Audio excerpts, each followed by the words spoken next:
Hi guys, Ben here at the Flying Coffee Workshop. In this video, I'm just going to be running through how to change the group head seal or the gasket in your espresso machine. So let's get to it.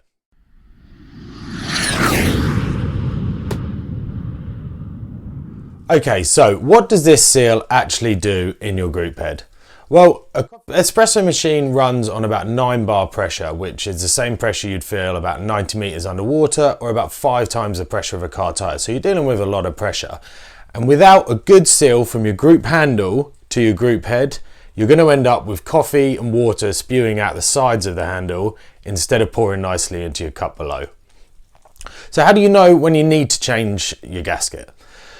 One, as I just said, you're going to start seeing spillages coming out of the side of the group handle rather than the coffee just pouring nicely into the cup. Also, you may find that your group handle starts turning round more than usual, which is a telltale sign your seal's got worn and is getting thinner, so that gives it more movement for the handle to turn.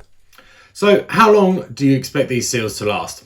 We'd recommend changing these about every 6 months depending on usage, maybe more. With your espresso machine, it's always best to keep it in good health all the time, as opposed to waiting for problems to happen and then having to solve them. The good news is, it's a really easy fix. These are very cheap and it only takes a couple of minutes to do. So let's get to it. Okay, so what are you going to need to do the job?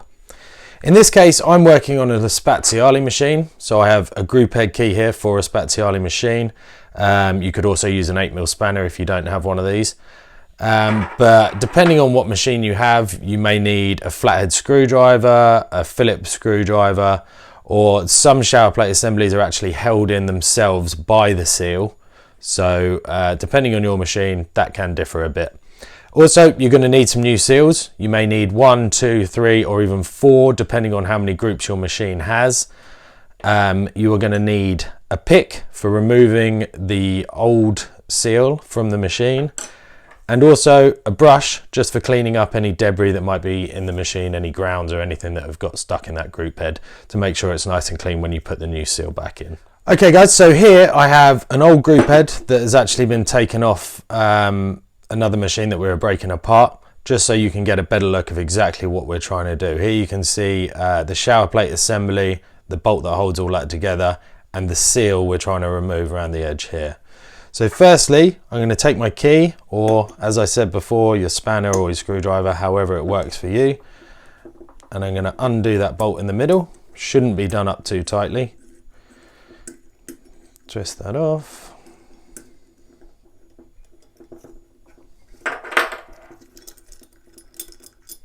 Remove that bolt. And then the 2 shower plates come out.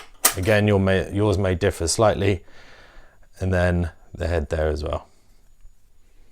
Put that on the side. So now we can see this is where the water comes through here, and this is the seal we're trying to take.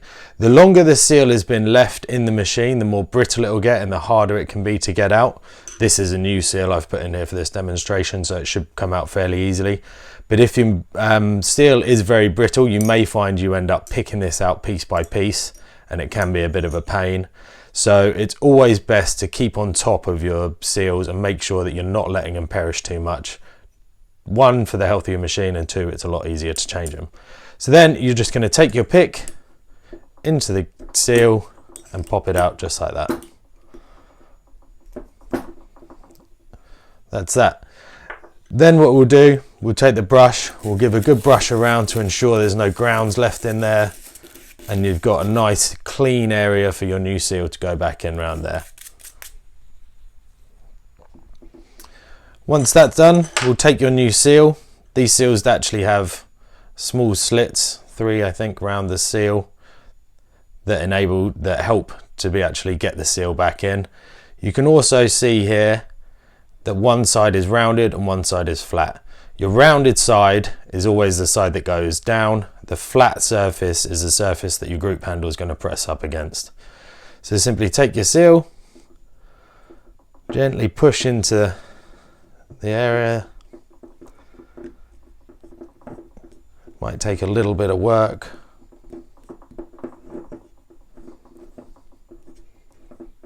There we go, we've got that in there nice and smooth there. Now we're going to reassemble here. So we take this part in first, then the larger of the two shower plates, and then the smaller of the two shower plates. The holding bolt, do that up by hand, and then just give it a slight tighten here. And that's it. With these, you never want to do these up too tight because they can be a pain to get apart, especially if you're doing this while the machine is cold. Metal expands when heated, so if this bolt's done up too tight, this is all going to expand and really get locked in there.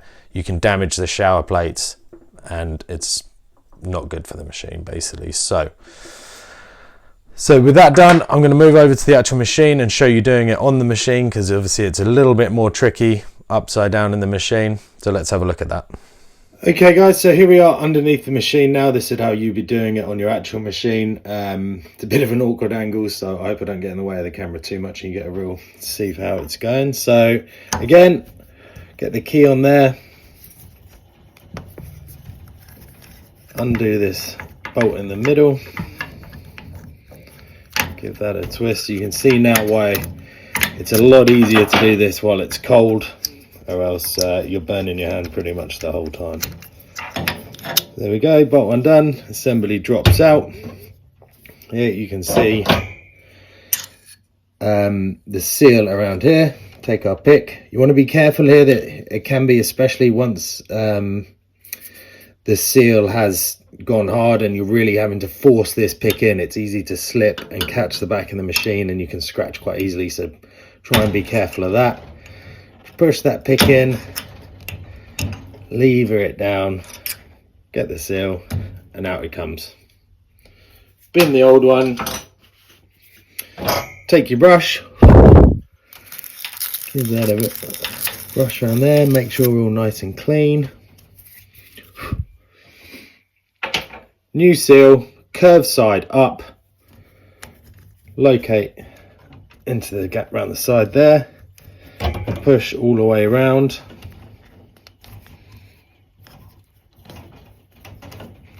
Get that nicely in there. So that, take your full shower plate assembly. Also, little tip, now's a good time to clean your shower plates if they need it. Easiest way to do this once it's upside down is assemble the assembly on the bolt and then just locate the bolt hole, push it up inside and tighten that bolt up.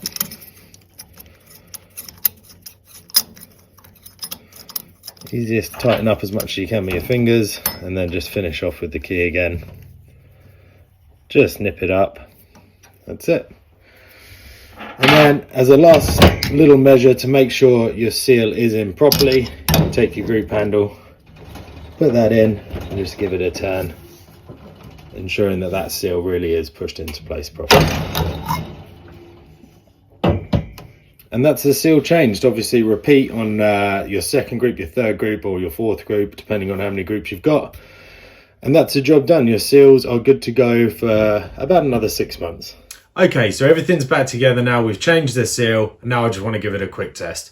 I've already turned the water back on. Power to the machine is back on. Now simply, I'm just going to pop the group handle in, press the free flow button here, and what I'm looking for is to make sure no water is spilling over the edges, which it's not. So job's all good. Guys, as always, if you've liked this video, if it's been helpful, please comment, share, subscribe to the page, like below, and I'll see you next time.